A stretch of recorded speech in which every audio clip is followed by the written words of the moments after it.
Bismillahirrohmanirrohim. Assalamualaikum warahmatullahi wabarakatuh. Kembali bersama Bob Jangkung di Lembar Misteri. Semoga kita semua diberikan kesehatan, kesuksesan, dan keberkahan oleh Sang Pencipta. Amin. Kali ini saya akan melanjutkan cerita horor yang berjudul Arwah Gadis Flamboyan.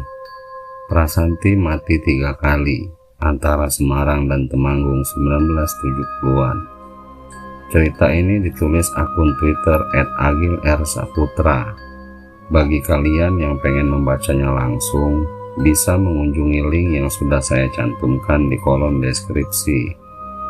Sebelum kita simak lanjutan ceritanya, jangan lupa bantu support Lembar Misteri dengan cara like, komen, subrek, dan share.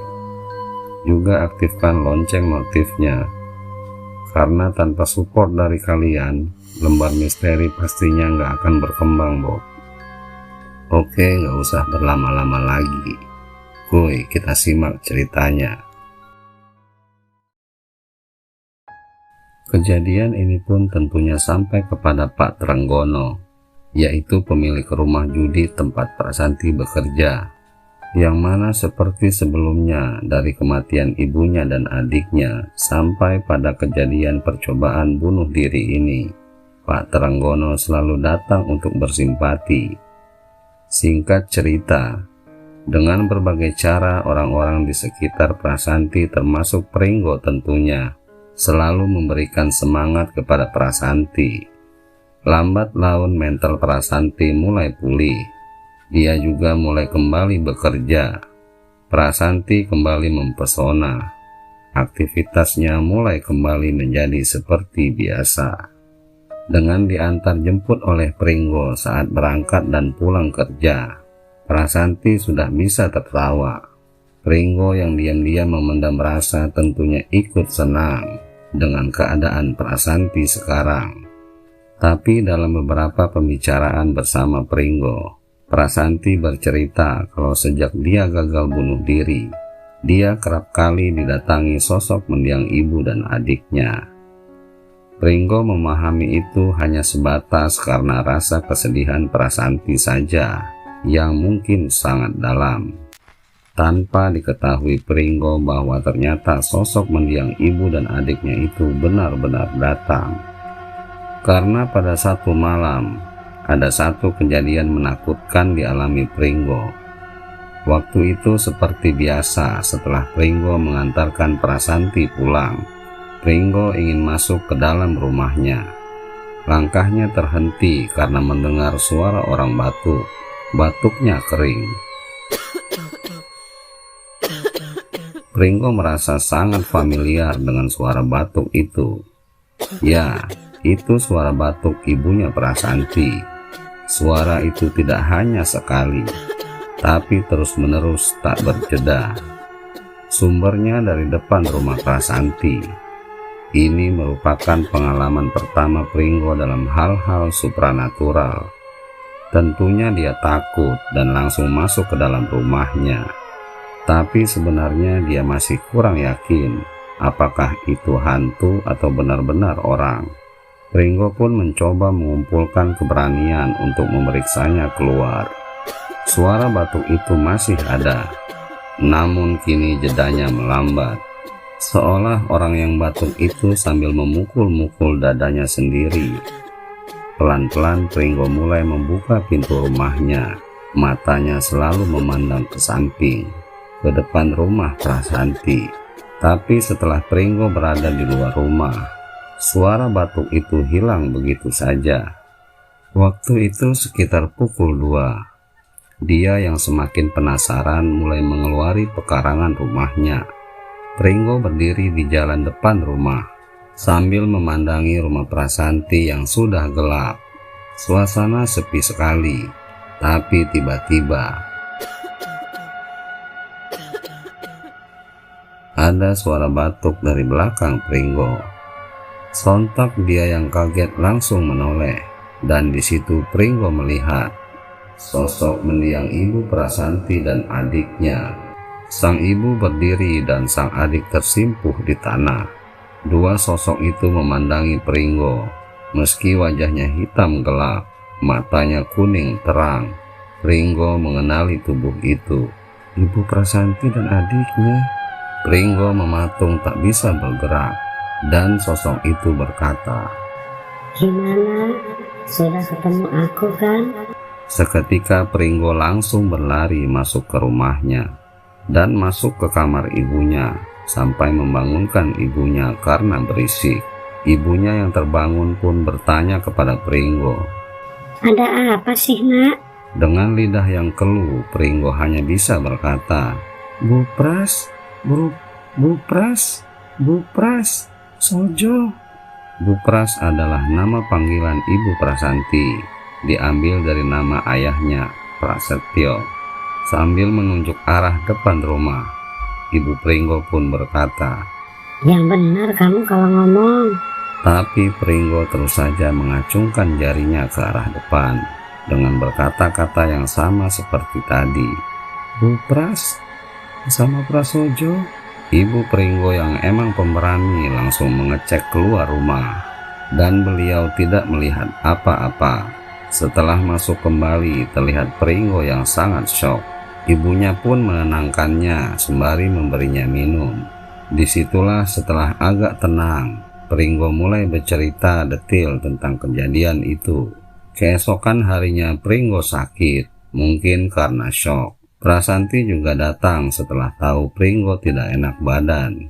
Dia cuma agak kaget karena semalam Pringgo terlihat baik-baik saja. Tapi di situ Pringgo tidak bercerita kepada Prasanti tentang apa yang dialaminya semalam. Terpaksa malamnya Prasanti berangkat kerja naik becak karena Pringgo tak bisa mengantarnya. Dan sebenarnya disitulah pintu cobaan Prasanti terbuka kembali. Singkat cerita, di tempat kerja Prasanti berkenalan dengan seorang lelaki. Namanya Tunggul. Umurnya tidak beda jauh dengan Prasanti. Katanya sih, anak dari pengusaha kapal di pelabuhan Tanjung Mas. Wajahnya rupawan, perangainya lembut dan berwibawa. Dan nampaknya Tunggul berhasil memikat Prasanti. Prasanti nampak kebingungan karena baru pertama kali ini dia tidak dijemput Pringgo. Tukang becak yang biasanya mangkal di depan tempat kerjanya pun tidak ada. Tak seperti biasanya, dan Tunggul mungkin melihat kesempatan ini. Dihampirinya Prasanti dengan maksud untuk mengantarkannya pulang. Kebetulan Tunggul membawa mobil.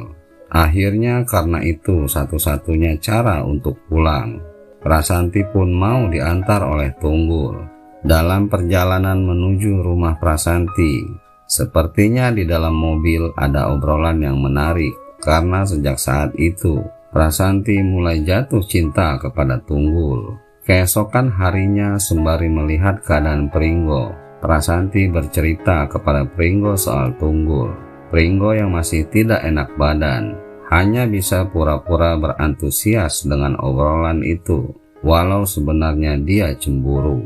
Setelah mendengar kata Tunggul, intuisi Pringgo mulai merasa Tunggul bukanlah orang yang baik. Tapi apa daya, Pringgo hanya bisa memendamnya.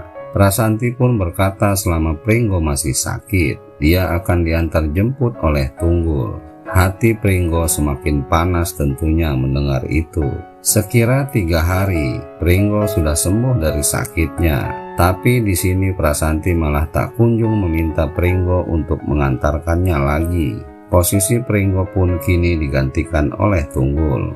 Hari pun berlalu. Walau begitu, tapi hubungan persahabatan antara Prasanti dan Pringgo masih baik. Terbukti hampir setiap pagi Prasanti selalu datang ke rumah Pringgo untuk curhat kekagumannya kepada sosok Tunggul.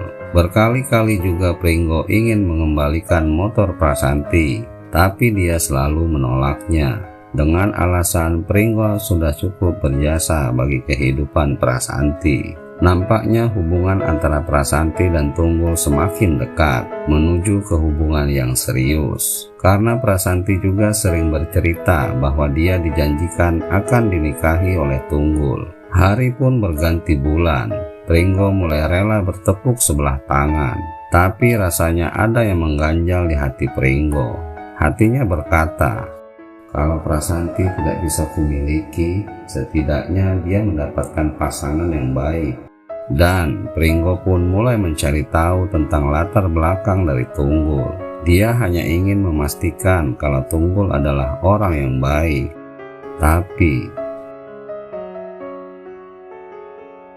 singkat cerita, betapa mengejutkannya setelah Pringgo tahu latar belakangnya.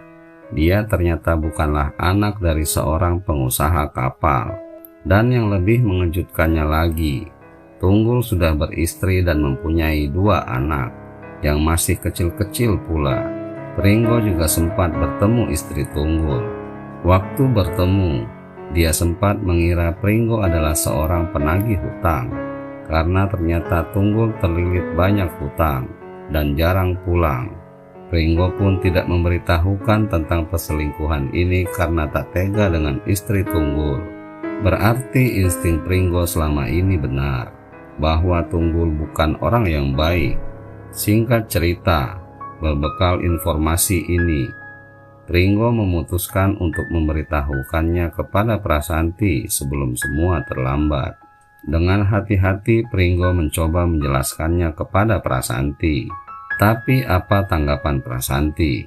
Dia justru marah dengan Pringgo dan menuduh Pringgo hanya iri. Memang kadang cinta membuat orang menjadi bodoh. Dengan emosi yang meluap-luap, Prasanti memaki Pringgo. Pringgo di situ hanya diam saja. Malah dia memberitahukannya kepada Tunggul. Tentu saja Tunggul marah, aibnya dibongkar. Dan selang hari Tunggul mendatangi Pringgo di sebuah warung kopi. Terjadi percekcokan di situ dan berujung perkelahian antara Pringgo dan Tunggul. Bisa dibilang ini perkelahian berdarah. Selain kalah besar, Pringgo pun harus roboh karena pelipisnya dipukul dengan kunci roda. Tunggul pun pergi sambil memaki dan mengancam Pringgo untuk tidak lagi mencampuri urusannya. Pringgo yang pulang dalam keadaan babak belur tentu ditanya oleh ibunya. Pringgo hanya menjawab dia habis berkelahi, tapi tidak mengatakan berkelahi dengan siapa. Di sini Pringgo berada di titik pasrah. Persetan Prasanti mau nikah dengan siapa. Yang penting Pringgo sudah mencoba untuk memberitahunya. Singkat cerita, hari pun berlalu. Hubungan Prasanti dengan Tunggul masih berlanjut.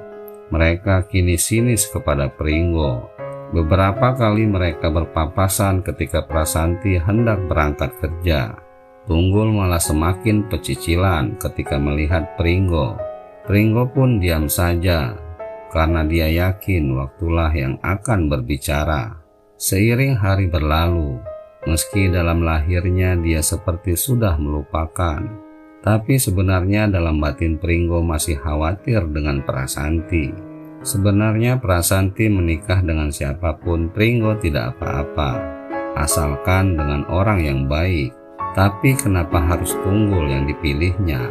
Pringgo hanya bisa berangan tanpa bisa berbuat apa-apa untuk mencegah semua ini terjadi. Dia hanya menunggu waktu yang bicara. Dan terjadilah hal yang melegakan bagi Pringgo, namun menjadi pukulan keras untuk Prasanti. Memang benar kata pepatah Jawa, ngunduh wohing pakarti. Semua manusia akan menerima akibat dari perilakunya sendiri. Suatu hari di rumah judi dihebohkan oleh datangnya seorang wanita yang langsung menghampiri Tunggul. Ya, itu adalah istrinya. Tunggul yang tengah duduk berdua di kantin dengan Prasanti terlihat kaget dan tidak bisa berkata apa-apa. Diseretnya Tunggul oleh pria berambut cepak yang datang bersama istrinya. Pria itu adalah kakak iparnya, sepertinya seorang tentara. Di sini Prasanti yang kebingungan hanya bisa terpaku mendengar kata-kata yang keluar dari istri Tunggul. Suami gak baik, ternyata hutangmu karena berjudi. Sembari pergi meninggalkan tempat itu. Waktu itu malam-malam sekitar jam 11-an. Bagai tersambar petir hati Prasanti. ternyata tambatan hatinya sudah beristri. Beruntung istri Tunggul tidak tahu tentang hubungannya. Sepertinya istri Tunggul hanya tahu tentang kegilaan judinya saja. Prasanti menangis terisak dan langsung izin pulang. Dipanggilnya tukang beca untuk mengantarnya. Sesampainya di rumah, Prasanti tidak langsung masuk ke rumahnya, tapi langsung ke rumah Pringgo. Prasanti bersimpuh memohon maaf kepada Pringgo. Ternyata selama ini yang dikatakan Pringgo adalah sebuah kebenaran. Pringgo yang iba pun memaafkannya. Dengan perlahan dia mencoba menenangkan Prasanti yang semakin histeris. Pringgo paham dia pasti amat sangat kecewa. Dia teriak-teriak kemudian berlari di depan rumah. Dan di sini terjadi hal yang tidak pernah Pringgo sangka. Prasanti melompat ke dalam sungai kering di seberang jalan depan rumahnya. Lumayan tingginya, sekitar 8-10 meter. Pringgo yang telat menyadarinya langsung buru-buru berlari menuju arah di mana Prasanti melompat. Suasana yang gelap membuat Pringgo tidak bisa melihat di mana Prasanti terjatuh. Akhirnya Pringgo teriak-teriak memanggil warga sekitar. Warga pun mulai berdatangan. Pringgo yang sudah kepalang panik langsung mengambil lampu petromak yang dibawa oleh salah satu warga. Dengan hati-hati Pringgo mulai turun ke dasar sungai kering itu bersama beberapa warga. Dan tidak lama kemudian salah satu warga berhasil menemukan Prasanti. Terlihat tubuhnya tertelungkup di antara lumpur dan bebatuan. "Masih bernapas," teriak orang yang menemukannya sembari mengangkat tubuh Prasanti.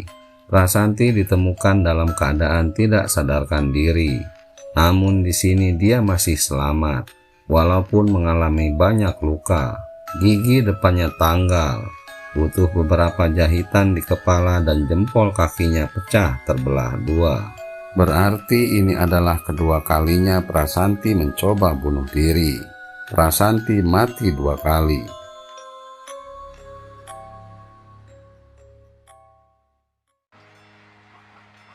Oke Bob, terima kasih telah menyimak sampai selesai.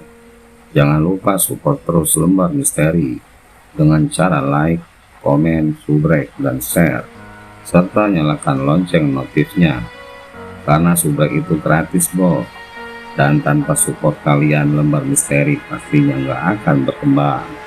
Akhir kata, Bob Jangkung undur diri. Mohon maaf jika banyak kesalahan dalam penyampaian.